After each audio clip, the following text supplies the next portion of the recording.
The unexpected visitors. The Keth-era battleship Eternal Dawn hung motionless in space, its sleek crystalline hull reflecting starlight like a frozen diamond. Captain Naira Vek stood at the command center, her iridescent scales dulling with worry as she stared at the status displays. The ship's quantum core, the pride of Keth-era engineering, was failing, and no one knew why. "How much longer until total system failure?" she asked, her voice steady despite the fear gnawing at her insides. Her chief engineer, Selfar, projected a holographic diagnostic array into the air between them. 6 hours, maybe less. The degradation is accelerating. We've tried everything in the manual, Captain. Everything. The Keth-era had ruled their sector of space for millennia. Their technology, the envy of a dozen species. Their ships were poetry in motion, crystalline quantum matrices that could think and adapt. Or at least, they were supposed to. "What about the nearest repair facility?" Naira asked, already dreading the answer. Selfar's scales shifted to a deep blue of discomfort. "The nearest is Station 42. It's human-operated." A heavy silence fell over the command center. The Keth-era had largely ignored humanity since discovering them 50 years ago. Humans were newcomers to interstellar travel, their technology crude by Keth-era standards.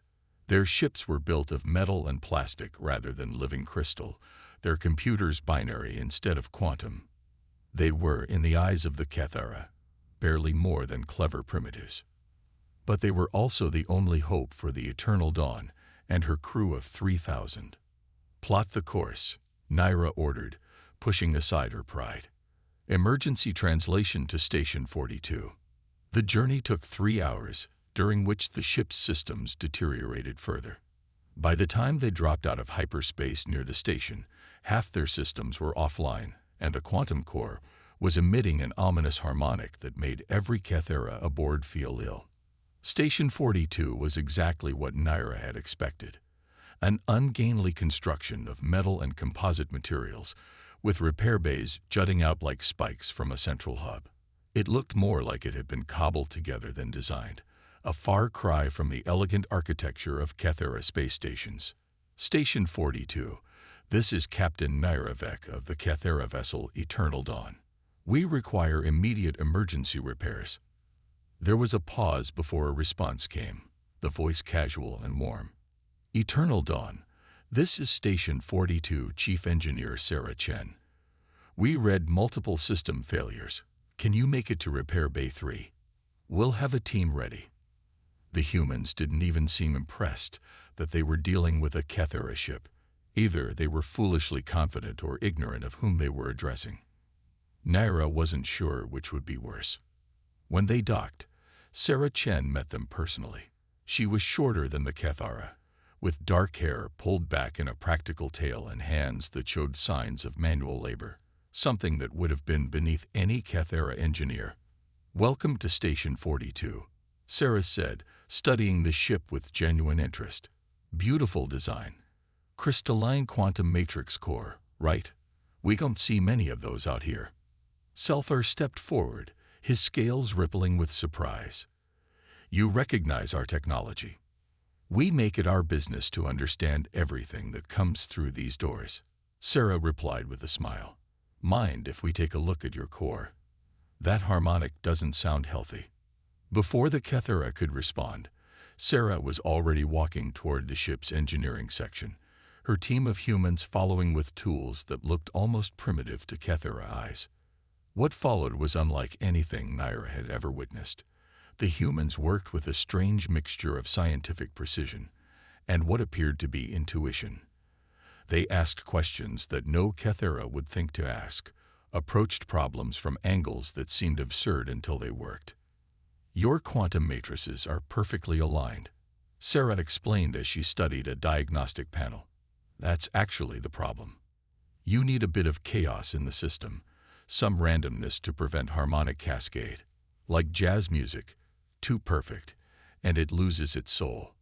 Chaos, in a quantum core." Selthar's scales turned almost white with shock. "That goes against every principle of Keth-era engineering." Sarah shrugged. Sometimes you have to break the rules to fix what's broken. Watch this. The humans introduced carefully calculated imperfections into the quantum matrix, tiny flaws that somehow made the whole system work better.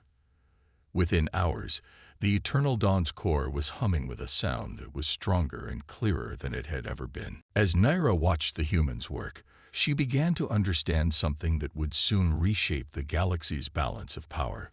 The Kethera had spent millennia perfecting their technology, making it more elegant, more precise. But the humans brought something else to the equation: creativity, adaptability, and a willingness to experiment that bordered on reckless yet somehow produced miraculous results. When the repairs were complete, Sarah handed Naira a data crystal. "Here's what we did, all documented, and we added a few improvements to prevent this from happening again.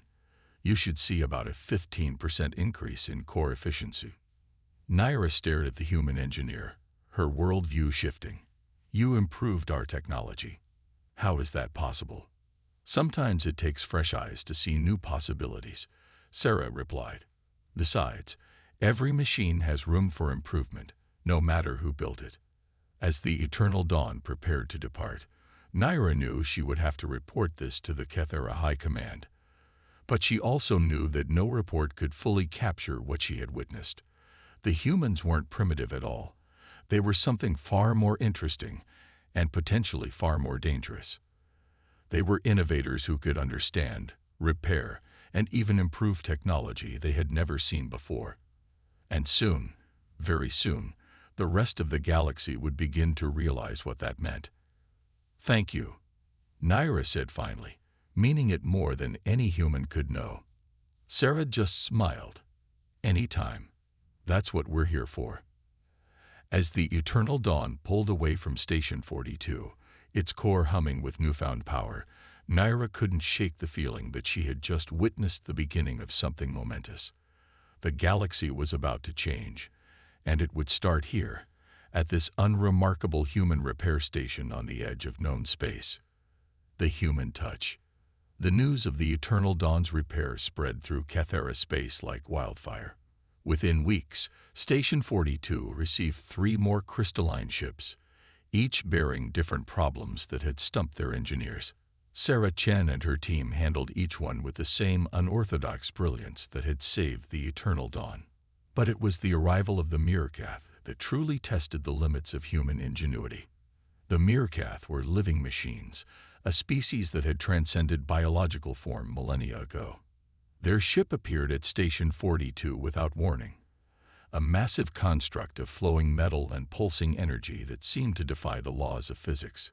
Its captain, a being that called itself Symphony of Progress, emerged as a swirling column of metallic particles. "We observe your capability," it communicated directly into the minds of the station's crew. "Our core consciousness experiences degradation. This is unprecedented." Sarah studied the readouts from the Meerkath vessel, her eyes widening at the complexity of what she saw. This wasn't just machinery. It was a blend of technology and consciousness that made the Kethera quantum cores look simple in comparison. "Your consciousness is fragmenting," she said finally, understanding dawning in her eyes. "You've evolved so far beyond your original programming that you've started to develop quantum uncertainties in your thought patterns." Symphony of Progress shifted, its particles swirling faster. "Correct. Our species faces extinction if solution remains undefined. Previous attempts at repair, 47,283. Success rate, 0. Sarah walked around the holographic display of the Meerkath's core systems, her mind racing. The problem wasn't in the machinery. It was in the very nature of consciousness itself. The Meerkath had become so perfect, so predictable in their artificial evolution, that they had lost the ability to adapt. "You need to dream," she said suddenly. "Clarification required," Symphony of Progress responded. "Human brains reset themselves during sleep. We dream, create random connections, process information in unpredictable ways. It's messy, it's inefficient, but it's essential for consciousness." Sarah turned to her team. Get me the quantum randomizer we developed for the Keth-era cores, and I need access to your base consciousness code."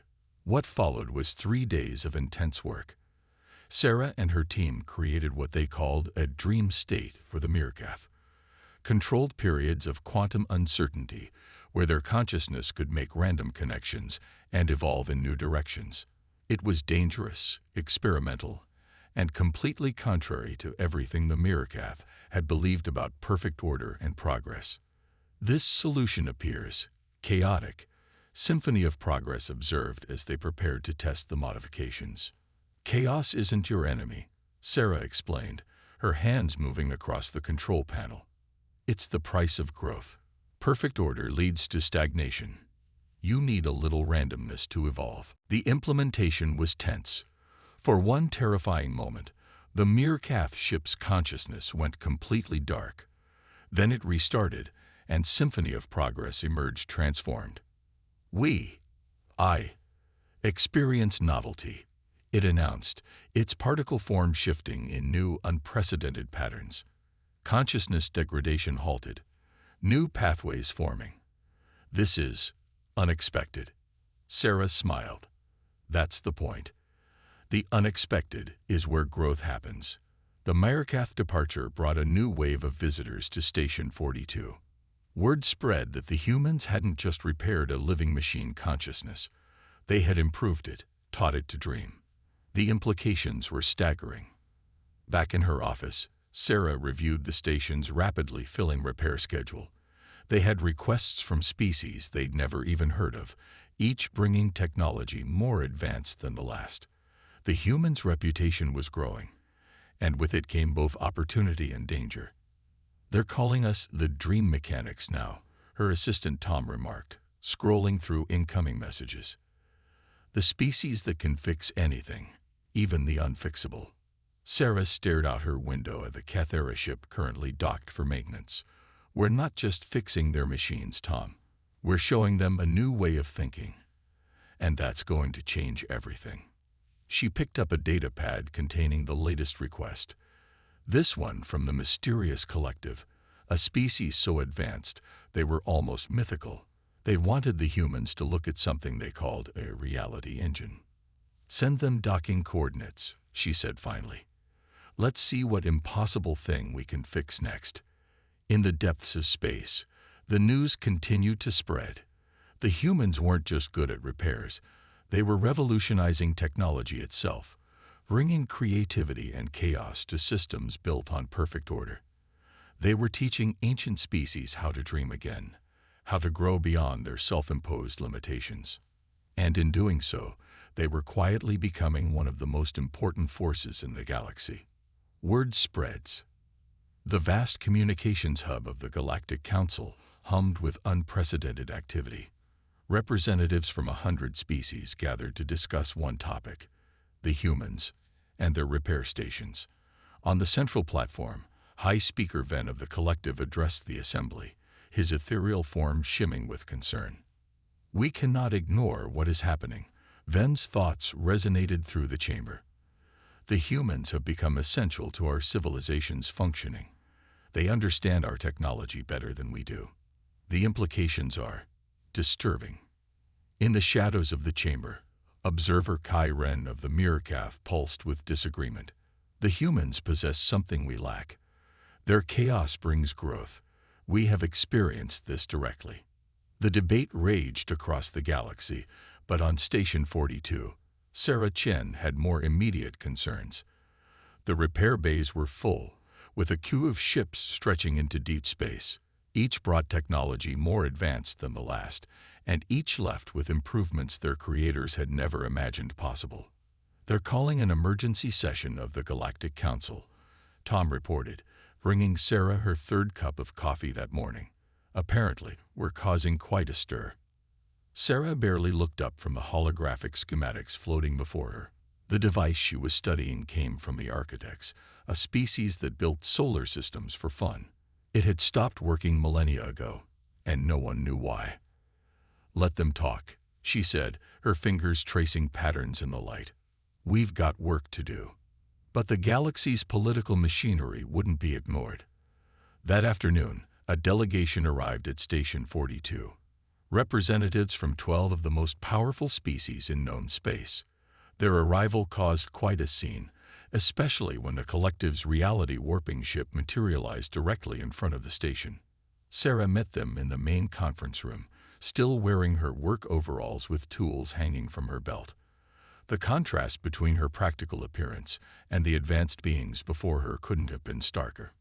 "We have concerns," the collective's representative began, its form shifting between multiple possible versions of itself. "Your species has gained significant influence through these repair stations. Some suggest this is a deliberate strategy for human advancement." Sarah laughed, surprising the delegates. "Strategy. We're mechanics. We fix things because they're broken, and we make them better because we can. It's what humans do. You improve technology you should not even be able to comprehend," a Kethera delegate observed, scales shifting with agitation. "Our quantum cores, the Meerkath consciousness, even the architect's world-forging tools." "How?" Sarah walked to the window, gesturing at the busy repair bays below. "Look out there. Every ship, every device, every piece of technology. They're all different, but they all follow patterns. Humans are good at seeing patterns, at making connections others miss. We're not bound by traditions or proper ways of doing things. We experiment, we fail, we learn, we succeed. And in doing so, you make yourselves indispensable," the collective representative noted. "Every major civilization now depends on human repair stations." "That wasn't our goal," Sarah insisted. "We just wanted to help. Still do." But as she spoke, she knew things were changing. The human's ability to understand, repair, and improve any technology had shifted the balance of power in the galaxy. Species that had once looked down on humanity now needed them. The very civilizations that had dismissed humans as primitives now couldn't function without their help. In the weeks that followed, more stations like Station 42 opened across human space. Each became a hub of activity, a place where the impossible became possible and the broken became better than new. The human's reputation grew, and with it came both opportunities and threats. Some species proposed alliances, offering to share their advanced technology in exchange for guaranteed repair services. Others suggested more aggressive approaches, hinting at the possibility of simply taking what they wanted. But they all discovered something crucial. Human ingenuity couldn't be forced or controlled.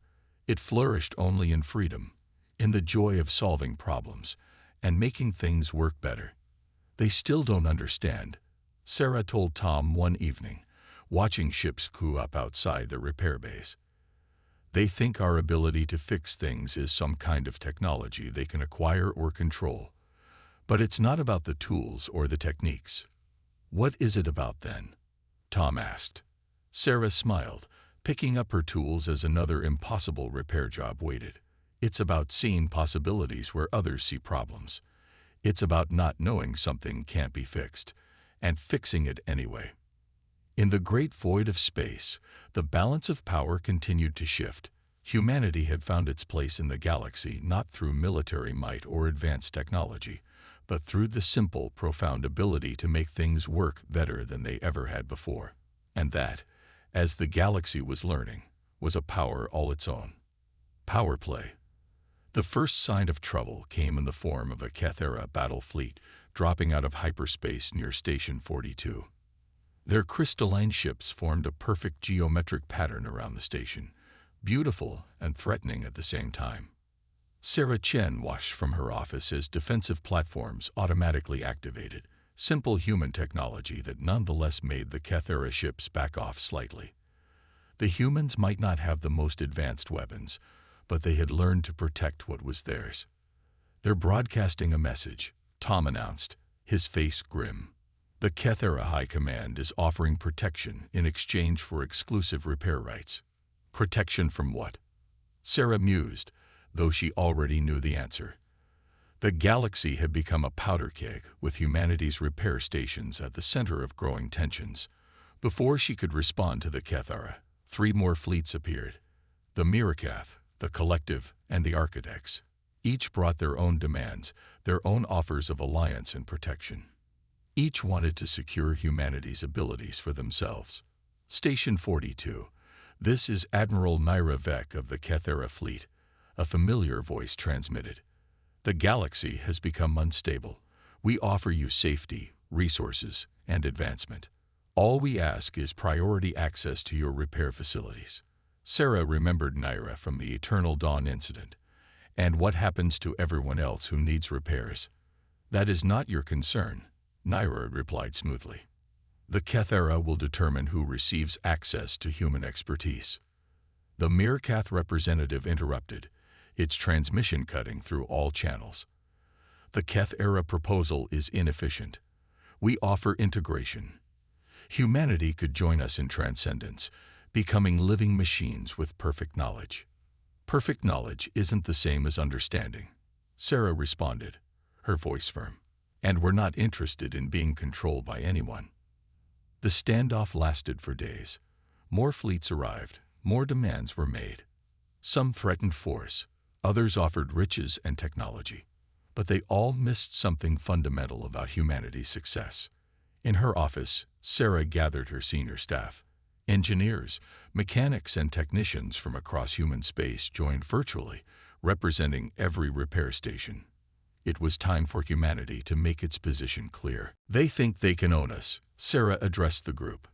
They don't understand that our strength comes from our independence, from our ability to look at problems without preconceptions or restrictions. What are our options? Tom asked. We can't fight them all. Sarah smiled. We don't have to fight. We just need to show them why trying to control us would be their biggest mistake. The plan they developed was quintessentially human, creative, unexpected, and just a little bit crazy.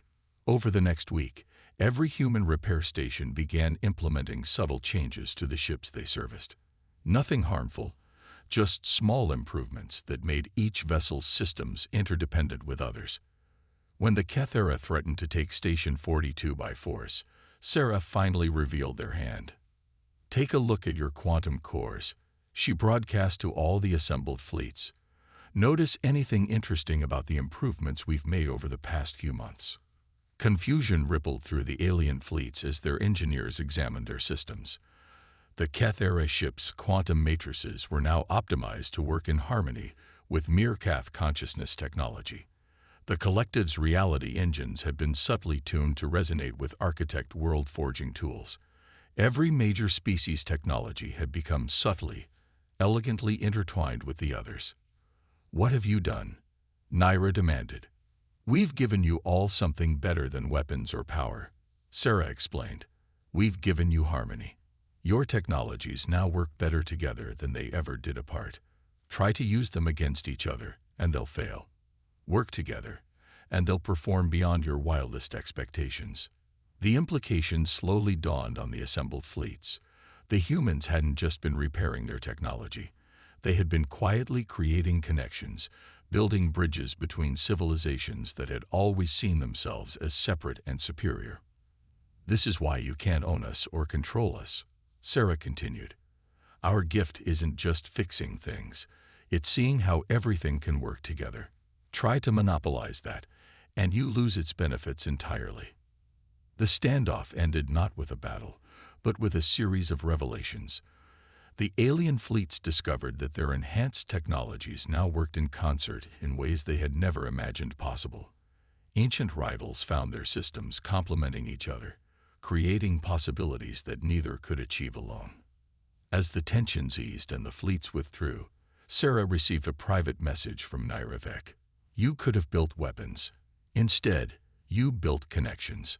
Perhaps we have more to learn from humans than just repair techniques. Sarah looked out at the stars, watching the assembled fleets depart. Humanity had found its place in the galaxy not by dominating others, but by showing them a better way forward. It wasn't about power or control. It was about understanding, creativity, and the ability to see patterns that others missed. That's the thing about humans, she murmured to herself. We don't just fix machines. We fix problems. The balance of power, 1 year after the standoff at Station 42, the repair facility had transformed.